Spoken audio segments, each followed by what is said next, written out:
हमारी ज़िंदगी में कई ऐसे पल आते हैं जब हमें परेशानियों का सामना करना पड़ता है। कई लोग तो जीवन में संघर्ष कर आगे निकल जाते हैं और कई अपने हालातों से हार मानकर खुद को ज़िंदगी के हवाले कर देते हैं। हमारी ज़िंदगी और हमारा खुद का कोई वजूद नहीं रहता। दुनिया उसी को सलाम करती है जो अपने कलाम खुद लिखते हैं। सिर्फ इंसान ही नहीं, प्रकृति में हर प्राणी के साथ ऐसा होता है। दोस्तों, ये कहानी है एक बाज की। आप लोगों ने अक्सर बाज के बारे में सुना होगा। बाज एक ऐसा पक्षी है जो अपनी नज़र व हौसले के लिए जगत में प्रसिद्ध है, लेकिन अगर उसकी ज़िंदगी को देखा जाए तो उसके जीवन में भी एक ऐसा पड़ाव आता है जब उसे अपने जीवन को जीने के लिए कई कठोर फैसले लेने पड़ते हैं।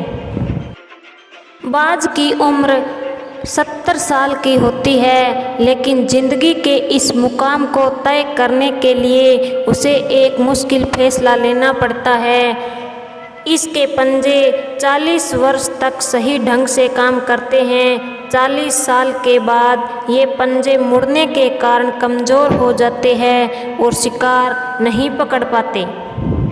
इसकी लंबी और तीखी चोंच भी आगे से मुड़ जाती है। पंख मोटे हो जाने से भारी हो जाते हैं और उसकी छाती से चिपक जाते हैं। इससे उसे उड़ने में बहुत दिक्कत होती है। ऐसे समय में बाज के पास दो ही रास्ते रह जाते हैं, या तो जीवन को त्याग दे या फिर बदलाव के लिए एक दर्दनाक प्रक्रिया से गुजरे जिसका समय 5 महीने होता है। फिर नया जीवन प्राप्त करने के लिए बाज उड़कर एक ऊंची चट्टान पर जाता है और वहां घोंसला बनाकर वहां रहना शुरू कर देता है। बदलाव की इस प्रक्रिया के अंतर्गत बाज चट्टानों में अपनी चोंच मार मार कर दर्द की परवाह ना करते हुए तोड़ देता है। उसके बाद अपने पंजों को तोड़ता है। अंत में अपने भारी हो चुके पंखों को भी नोच कर फेंक देता है। इस दर्द भरी विधि को पूरा करने के बाद बाज को पुरानी अवस्था में आने के लिए 5 महीने का इंतजार करना पड़ता है।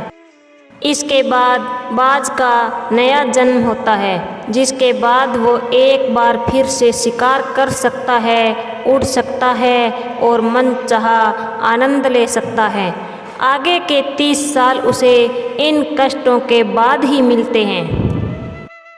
इसी तरह एक सफल इंसान भी एक बदलाव से ही आगे बढ़ता है। उस बदलाव के कारण उसकी आलोचना होती है, उसे गलत कहा जाता है, लेकिन वो इंसान अपनी मंजिल की ओर बढ़ जाता है। जिस तरह बाज एकांत में खुद को बदलता है, उसे कोई फर्क नहीं पड़ता कि कोई क्या कहेगा, उसी प्रकार हमें भी एकचित्त होकर ईमानदारी से मेहनत करनी चाहिए और नकारात्मक चीज़ों से सदा दूर रहना चाहिए।